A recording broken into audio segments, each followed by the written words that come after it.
நண்பர்களுக்கு வணக்கம். புதுசா மாடித்தோட்டம் தொடங்குற நெறைய பேர் சந்திக்கிற பிரச்சனைகளுக்கு காரணம் என்னன்னு பார்த்தோம்னா, நெறைய நேரங்கள்ல நம்ம தொடக்கத்துல செய்ற சின்ன சின்ன தவறுகள் தான் காரணமா இருக்கும்.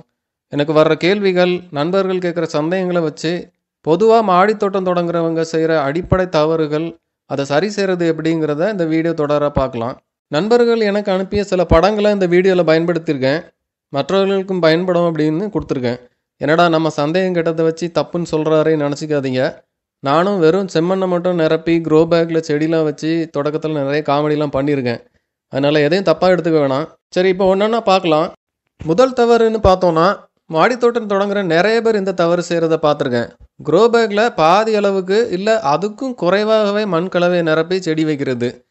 அந்த மாரி பையில செடிகள் முளைச்சும் சரியான வளர்ச்சி இருக்காது. காரணம் செடிகளுக்கு தேவையான சூரிய ஒளி கிடைக்காம போறது தான். ஒரு குழிக்குள்ள செடி வச்ச கதை தான் இது. உச்சி வெயில் மட்டும்தான் செடி மேலே படும். மற்ற நேரங்களில் பையோட நிழல் தான் செடி மேலே விழும். செடி தொடக்கத்திலே வளர்ச்சி இல்லாமல் வெளிரிய நேரமாக தான் வளர்ந்துட்டு இருக்கும். அது பையை விட்டு தாண்டவே வெயில் இல்லாமல் ரொம்பவே திணறும். அப்படியே வளர்ந்துட்டாலும் தொடக்கத்திலே செடி திணறதுனால விளைச்சல் சரியாக இருக்காது. அதனால் எந்தவித பையாக இருந்தாலும் மேல் மட்டம் வரைக்கும் மண்கலவை நிரப்பியிருக்கணும். மேலே 1 இன்ச் இடம் விட்டாலே போதும். அதிகபட்சமாக ஒரு 2 இன்ச் இடம் விடலாம். இது ரொம்ப அடிப்படையான ஒரு விஷயம். செலவை குறைக்கிறேன்னு சொல்லி பாதி பையை மட்டும் மண்கலவை நிரப்பி செடி வைக்கக்கூடாது. நம்ம வைக்கிற முதல் அடியே தப்பாக போயிடும். செலவை குறைக்கிறதுக்காக தான் நான் அடியில் பாதி அளவுக்கு வெறும் காயற்பத்தை மட்டும் நிரப்ப சொல்கிறேன். மேல் பாதிக்கு நம்ம மண்கலவை எடுத்துட்டா போதும். என்னுடைய எல்லா பைகள், பெரிய ட்ரே இந்த வகையில் தான் நிரப்பி செடி வச்சிட்ருக்கேன். விவரமாக பார்க்கணும் அப்படின்னா என்னுடைய மாடித்தோட்டம் தொடங்குவது எப்படிங்கிற ஒரு வீடியோ பாருங்கள். 2வது தவறு, செம்மண் கலக்காமல் மண்கலவை தயார் செய்கிறது. நீங்கள் தான் நான் மண்புழு உரம், காய்கறி கழிவு உரம், உயிர் உரம் இப்படி எல்லாமே கொடுக்குறேனே, அப்படி இருந்தும் செம்மண் தேவையா என்ன? அதுக்கு பதிலாக வேறு உரங்கள் கலந்தா போதாதா அப்படின்னு கேட்கலாம். ஒரு செடிக்கு 13 வகையான சத்துக்கள் தேவைப்படுது. அதில் முதன்மை சத்துக்கள்னு பார்த்தோன்னா நைட்ரஜன், பாஸ்பரஸ், பொட்டாசியம். இதை என்பிகேன்னு சொல்கிறோம்.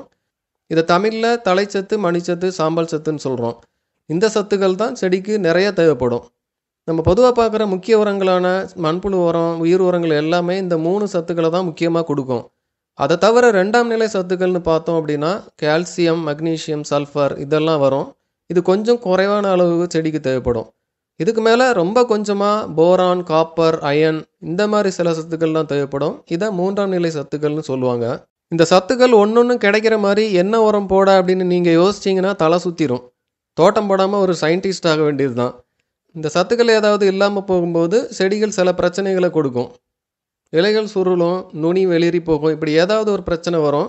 ஆனால் ஒவ்வொரு பிரச்சனையும் என்ன குறைபாட்டால் வருது அப்படின்னு கண்டுபிடிக்கிறது அவ்வளோ எளிதான வேலை கிடையாது. அதுக்கு தான் செம்மண்ணை சேர்க்க சொல்கிறோம். செம்மண் இந்த சத்துக்களெல்லாம் ஓரளவுக்கு கொடுத்துரும். செம்மண் இல்லை அப்படின்னா நல்ல செறி உள்ள தோட்டம் மண்ணை சேர்க்கலாம். சில நண்பர்கள் ஆற்று மண்ணால் கலந்துட்டு நான் மண் கலந்துட்டேன் அப்படிங்கிறாங்க.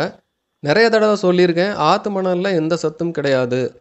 மாடி தோட்டத்தை பொறுத்த மட்டும் ஆற்று மணல் சேர்க்குறதா மறந்துடுங்க. ரோஸ் தொட்டி வைக்கும்போது நம்ம செம்மண்ணோட ஆற்று மணல் கலக்கிறது சத்துக்காக கிடையாது, செம்மண் இறுகாமல் இருக்கிறதுக்காக ஆற்று மணலை சேர்க்குறோம். சென்னை மாதிரி நகரங்களில் இருக்க நண்பர்கள் நர்சரிகளில் விசாரித்து பாருங்கள், நல்ல செம்மண் கிடைக்குமா அப்படின்னு. கண்டிப்பாக செம்மண் கிடைக்கும். நான் மடிப்பாக்கத்தில் இருக்கும்போது 2-3 நர்சரியில் செம்மண் வாங்கியிருக்கேன். கொஞ்சம் தேடி பாருங்கள், கிடைக்கும். நல்ல மண் சேர்க்கலை அப்படின்னா செடிகள் வித்தியாசமான சில பிரச்சனைகளை கொடுக்கும்போது நம்ம ஒன்றும் புரியாமல் நிற்போம். செம்மண் கலந்துட்டோம் அப்படின்னா அந்த மாதிரி பிரச்சனைகள் வராது. 3வது, அதிகமாக உரம் சேர்த்துக்கிட்டே இருக்கிறது. அளவுக்கு மிஞ்சினா அமுதமும் நஞ்சு அப்படின்னு சொல்லுவாங்க இல்லையா? சிலர் வாரத்துக்கு 2 முறை 3 முறைலாம் உரம் கொடுக்குறேன், இந்த உரம் கொடுக்குறேன், அந்த உரம் கொடுக்குறேன், அப்படி இருந்தும் செடி ஏன் சரியாக வளர மாட்டேங்குது, விளைச்சல் கொடுக்க மாட்டேங்குது அப்படின்லாம் கேட்பாங்க. ஒரு செடி ஆரோக்கியமாக வளர தொடக்கத்தில் செய்கிற மண் கலவை தான் அதோட உயிர். அதை சரியான கலவையில் செஞ்சு செடி வச்சாலே கிட்டத்தட்ட பாதி வேலை முடிஞ்ச மாதிரி தான். வளர்ப்பு ஊடகம் பற்றி ஏற்கனவே நிறைய வீடியோவில் பேசியிருக்கேன், பாருங்கள். வெறுமனே உரமாக அள்ளி போட்டுக்கிட்டு இருக்கிறனால மட்டும் ஒரு செடி காய்ச்சி கொட்டாது. ஒரு செடி சரியான விளைச்சல் கொடுக்கணும் அப்படின்னா பல காரணிகளை சரியாக செய்யணும். நல்ல விதை தேர்விலிருந்து சரியான சீசன், செடியோட நோய் எதிர்ப்பு சக்தி, இப்படி நிறைய சொல்லலாம். உரம் தொடக்க கலவையில் கலந்த பிறகு செடி மொட்டு வைக்கும் பருவத்தில் கொஞ்சமோ, காய் பிடிக்கும் போது கொஞ்சமோ வச்சாலே போதும். 4வது, தொடக்கத்திலே 50-100ன்னு அதிக அளவில் க்ரோ பேக் வச்சு தொடங்குறது. மாடித்தோட்டங்கிறது தரையில் செடி வளர்க்குறத விட முற்றிலும் ஒரு மாறுபட்ட தளம். நம்ம நினைக்கிற மாதிரி தேவையான உரத்தை போட்டுட்டேன்ல அப்புறம் என்ன ஈஸியாக வளர்ந்து விளைச்சல் கொடுத்துறாதா அப்படின்னு நீங்கள் நினைக்கலாம். அது அவ்வளோ ஈஸியாக நடந்துடாது. தொடக்கத்திலே ஒரு ஆர்வத்தில் எல்லாத்தையும் வளர்த்து பார்த்தணுங்கிற ஒரு ஆசையில் 50-100ன்னு தொடங்கி அப்புறம் அதை கவனிக்க முடியாமல் சொதப்பிடும். பூச்சி தாக்குதல்லாம் வரும்போது தான் தெரியும். 1000ல் ஒருவன் கிளைமேக்ஸில் பார்த்திபன் மாதிரி நிற்பீங்க.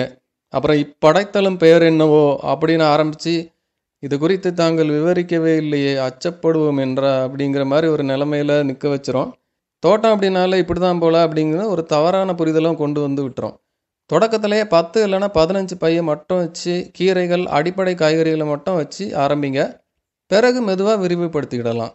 5வது, பைகளில் செடிகளை ரொம்ப நெருக்கமாக போதிய இடைவெளி இல்லாமல் வைக்கிறது. செடிகளை பொறுத்த மட்டும் போதிய இடைவெளி அதோட வளர்ச்சிக்கும் விளைச்சலுக்கும் ரொம்ப முக்கியம். சும்மா அது பாட்டுக்கு ஒரு ஓரமாக நின்றுட்டு போகுது, கூட 2 காய் கிடைக்கும்ல அப்படின்னு ஒரு ஆசையில் ஒரே பையில் 3-4 செடியில் வச்சு விடுறது, கிடைக்கிற சைக்கிள் கேப்பில் 2 முள்ளங்கி கிடச்சிடாதா அப்படின்னு ஒரு ஆசை தான். அது கடைசியில் இருக்கிற செடியோட விளைச்சையும் கெடுத்துரும்.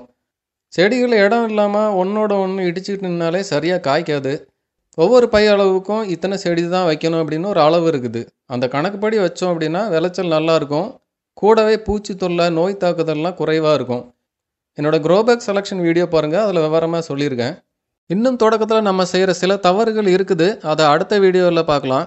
மாடித்தோட்டம் பற்றிய மேலும் வீடியோக்களுக்கு என்னுடைய தோட்டம் சிவா சேனல் சப்ஸ்கிரைப் பண்ணிக்கோங்க. இந்த வீடியோ பற்றி உங்கள் கருத்துக்களை மறக்காமல் சொல்லுங்கள். நன்றி.